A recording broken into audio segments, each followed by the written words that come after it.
विशेष Sushri Mamata Banerjee honourable chief minister of west बेङ्गालले administrative meeting डाक्नु भएको थियो र त्यो मिटिङमा हाम्रो पार्टीलाई पनि निम्तो भएको कारणले मैले रिप्रेजेन्ट गरेको थिएँ र त्यसमा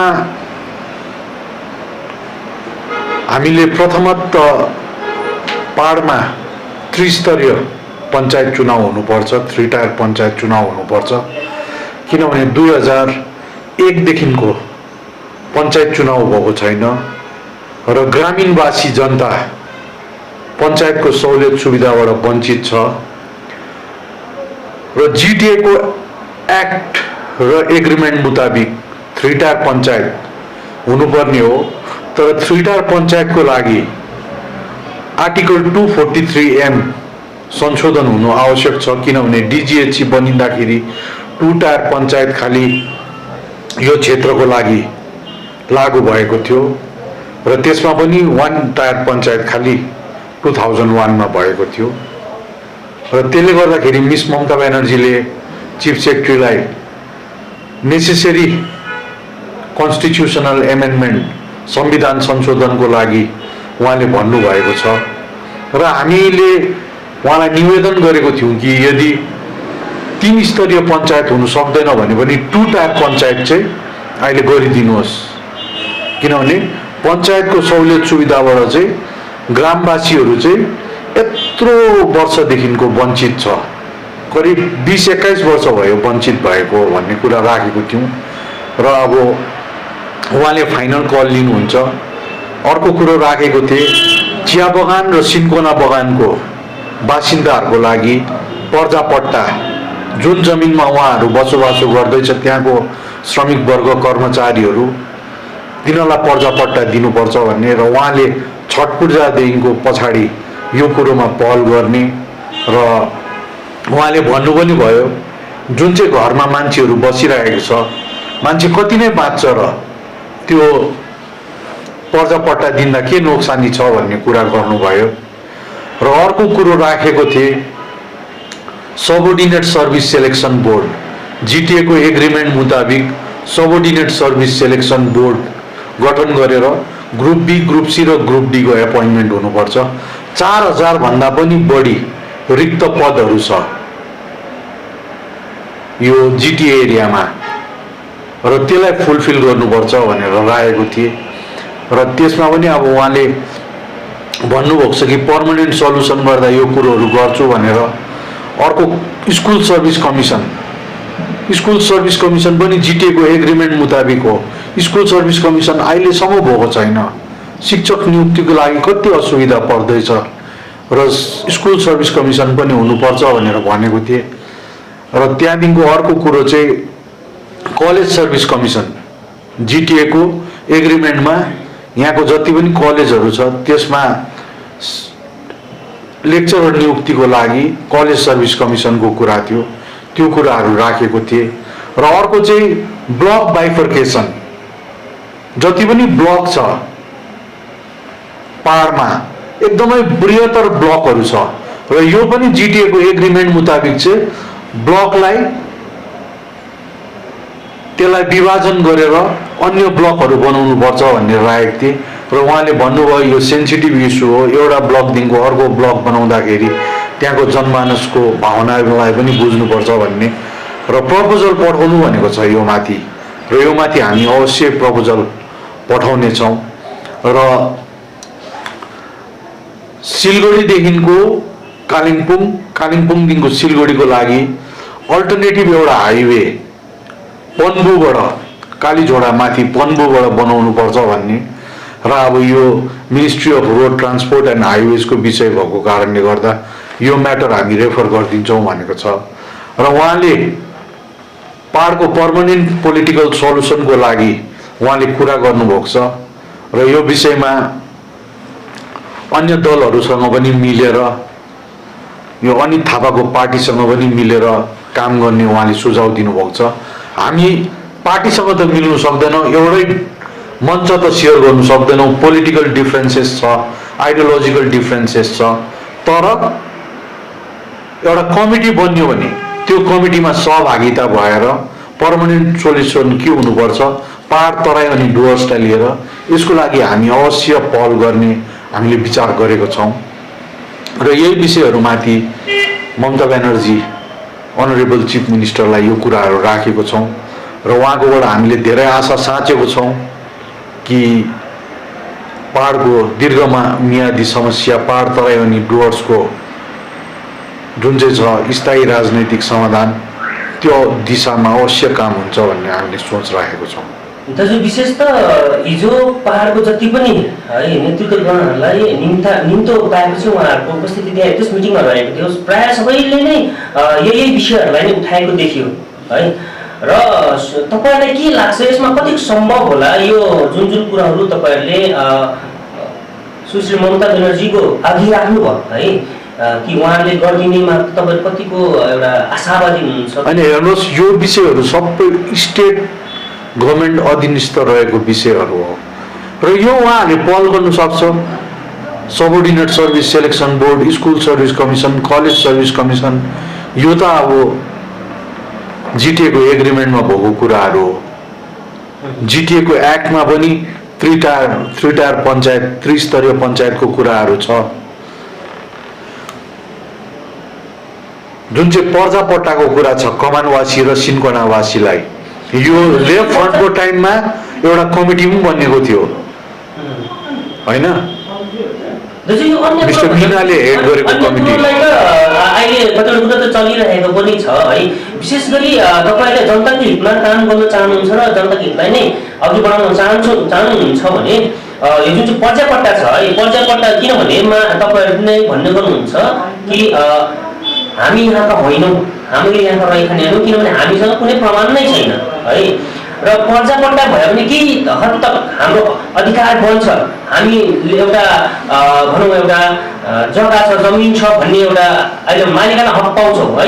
यो कुरोलाई नै बेसी मात्रामा सबैले जोड दिनुपर्ने हो। तर बेसी तपाईँले यो पर्जापट्टाको कुरो राख्नुभयो, अन्य कुरा खासमा मैले सुने जस्तो लागेन, सायद उहाँले उठाउनु भयो होला। तर सर्वप्रथम यसलाई जोड दिनु भयो, यो नै एउटा कुरो सर्वप्रथम छिरी गए, अन्य कुरो त बिस्तारै प्राप्त गर्न सकिने थियो भने किनभने तपाईँहरूको थुप्रो डिमान्डहरू गयो, थुप्रो डिमान्डमा सायद त्यो छुटिनु गए होइन, यो जनता तपाईँको पक्षमा नलाग्छ होइन। त्यो यस्तो हो कि थुप्रो डिमान्ड पनि होइन, जिटिएको एग्रिमेन्टमा भएको कुराहरू हो।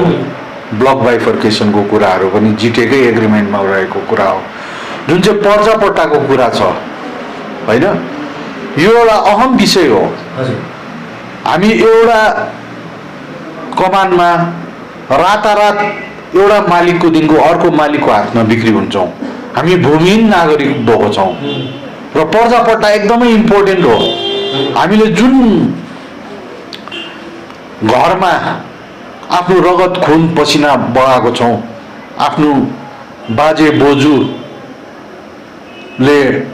होइन, जिजुबाले, च्याप्जुहरूले जुन चाहिँ आफ्नो खुन पसिना बगाएको छ, त्यही मालिकाना हक हामीले पाउनु सकेको छैनौँ र पर्जापट्टा हुनुपर्छ सिन्कोनावासी र कमानवासीलाई भन्ने हामीले माग राखेको छौँ र यो मागमाथि मिस ममता ब्यानर्जीले गहन प्रकारले विचार गरेको छ। र होइन, वेजेस त यस्तो नि, मिनिमम वेजेसको लागि लेबर डिपार्टमेन्टले पहल गरिरहेको छ।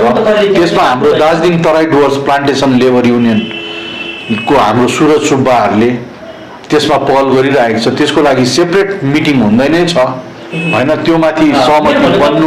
के हो भने हिजो एउटा मौका पनि थियो, स्वयं त्यहाँनिर मुख्यमन्त्रीजी उपस्थिति हुनुहुन्थ्यो है, त्यति बेला तपाईँले कसैबाट पनि यो कुरो राख्नु सक्नु भएको है, सायद होइन सकेको भए हुन्थ्यो। तर यो माथि त अब मिटिङ रेगुलर मिटिङ भइरहेको छ नि त। हाम्रो दार्जिलिङ तराई डुवर्स प्लान्टेसन लेबर युनियनबाट सुरज सुब्बाले रिप्रेजेन्ट गरिरहेको छ। मिनिमम वेजेसको लागि सुरुवात गर्ने नै बङ्गालमा Darjeeling Terai Dooars plantation labour union Gorkha Janmukti मोर्चाको लेबर विङ हो र यो भइ नै रहेको छ।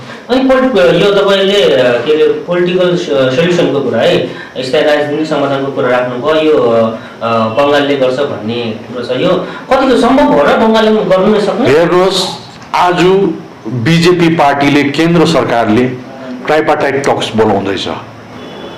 ट्राइपार्टाइट टक्स के को लागि हो? विदिन द स्टेट त व्यवस्था दिनुको लागि हो। र मिस ममता ब्यानर्जी जब सहमति भएर स्टेटभित्र व्यवस्था दिन्छु भनेपछि यो त अति नै राम्रो कुरो हो नि त।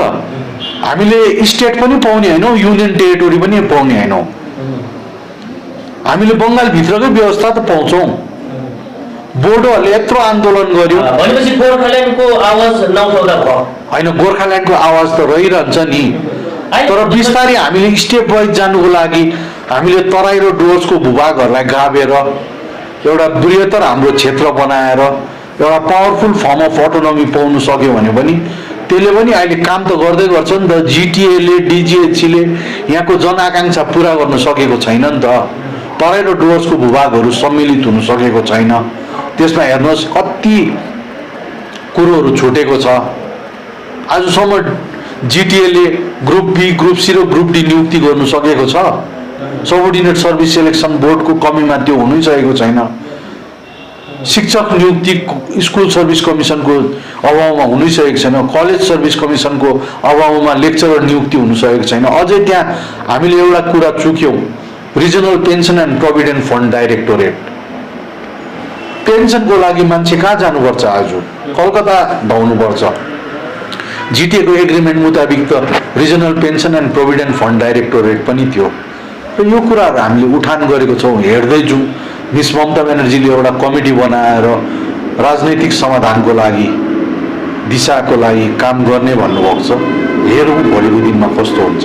दाजु विशेष एउटा कुरो के पनि राख्न चाहन्छु, विशेष गरी के छ भने पहाडमा अहिले थुप्रै राजनीतिक दलहरू छ है, र नयाँ दलहरू खोल्ने क्रम पनि चलिरहेको छ है, छोड्ने क्रम पनि चलिरहेको छ। तर कहाँ कहाँ झन्डा र यो रङको खेला मात्रै भएको देखिन्छ, किनभने झन्डा बनाइन्छ, पार्टी खोलिन्छ, तर विशेष अन्तमा गएर त भनौँ ममता ब्यानर्जी ज्यूकै पछि लाग्नु परिरहेको हुन्छ। भनेपछि त्यो राजनीतिक दलहरूले पार्टी चलाउनु र झन्डा बनाउनु त्यो खासै उचित हुन्छ न? किनभने त्यही पार्टीमा रहेर नै कार्य गर्दा हुने रहेछ नि त हिजोको कुराले। किनभने हिजो कुरा एउटा अर्को के पनि बुझियो भने तपाईँले नै आफ्नो कुरो राख्दाखेरि, तपाईँले राख्नु हुँदाखेरि त्यहाँनिर मुख्यमन्त्रीज्यूले अनित थापाज्यूलाई उहाँको पनि एउटा सल्लाह लिनुभयो। खासैमा हो भने सायद तपाईँले दिनुभएको त्यो एउटा होइन माग थियो, तपाईँसँग सीमित हुनुपर्ने थियो। तर उताको पनि सुझाव लिनु पर्दाखेरि त्यहाँनिर कहाँ कहाँ के देखियो भने तपाईँले मिलेर काम गर्नुपर्छ अन्तत गएर भन्ने खालको पनि एउटा जनतामा यो एउटा मेसेज दिएको छ। यसमा यस्तो हो कि पर्मानेन्ट पोलिटिकल सल्युसनको लागि एउटा कमिटीमा त्यसमा सहभागी हुनु भन्ने कुरा जनाउनु भएको छ। र पर्मानेन्ट पोलिटिकल सल्युसन पहाड, तराई अनि डुवर्सको लागि के हुनसक्छ, त्यसको लागि हामी आपस्तमा साँठगाँठ गरेर चल्नु सक्छौँ। त्यसमा केही छैन। तर पोलिटिकल डिफ्रेन्सेस हाम्रो छ, आइडियोलोजी आफ्नो छ होइन, पार्टी हाम्रो भिन्नै छ। र आज अब पोलिटिकल पार्टीहरू खोलिँदैछ, त्यसमा त म केही भन्नु सक्दिनँ, उहाँहरूको व्यक्तिगत विचारमा खोलेको हो। तर हाम्रो पोलिटिकल पार्टी गोर्खा जनमुक्ति मोर्चा त 15 वर्ष भयो। तपाईँको नजरमा यो के अरे पर्मानेन्ट पोलिटिकल सोल्युसन होइन, यो स्थायी राजनीतिक समाधान के होला? किनभने पहाड होइन, त्यो त अब यस्तो हो कि आइराख्नु भएको छ, केही त प्लानिङ गर्नुभएको, यो हुनुपर्छ भन्ने त सोच्नु भएको होला होइन। यो हुनुपर्छ भन्ने होइन, टक सुन्दाखेरि के इभल्भ हुन्छ। हामीले जिटिए थाप्नुभन्दा अगाडि पनि त 11 पल्ट ट्राइपार्टाइट मिटिङ गऱ्यौँ, कतिवटा बाइपार्टाइट मिटिङहरू भयो, कतिवटा अनअफिसियल मिटिङहरू भयो, र जिटिए आयो। त्यति बेला केन्द्र सरकारले एउटा खेसरा दिएको थियो होइन। भोलिको दिनमा गभर्मेन्टसँग बात हुँदै गर्दाखेरि के इभल्भ भएर जान्छ। हामी त चाहन्छौँ एउटा कन्स्टिट्युसनल व्यवस्था भएको चिज होस्।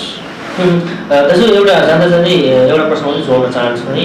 तपाईँलाई के लाग्छ, किनभने अघि बिहान मात्रै कालिम्पोङबाट तपाईँहरूको शीर्ष नेतृत्व जसले कि कालिम्पोङलाई नै एउटा नेतृत्व गरिराख्नु भएको थियो, उहाँहरूले तपाईँहरूको दललाई छोडेर राजीनामा दिनुभएको छ। उहाँले यतिसम्म भन्नुभएको छ कि यस दलमा सठिक कार्य गर्ने क्षमता छैन है। सँगै उहाँको भनाइ यो पनि छ कि यस पार्टीमा ठुलो ठुलो बोल्ने भनौँ न एउटा धम्काउने यो त्यो होइन ब्ला कुराहरू गरेको छ है, यसमा तपाईँ के भन्न चाहनुहुन्छ? होइन, यसमा हेर्नुहोस्, उहाँले राजीनामा दिनुभयो होइन, त्यो भाइको व्यक्तिगत विचार हो। हामी त पार्टीमा 15 वर्षदेखिको सम्मिलित भएर काम गरि नै रहेको छौँ र सबैलाई पार्टीमा सहभागिता भएर नै काम गर्ने मेरो चाहिँ निवेदन छ होइन।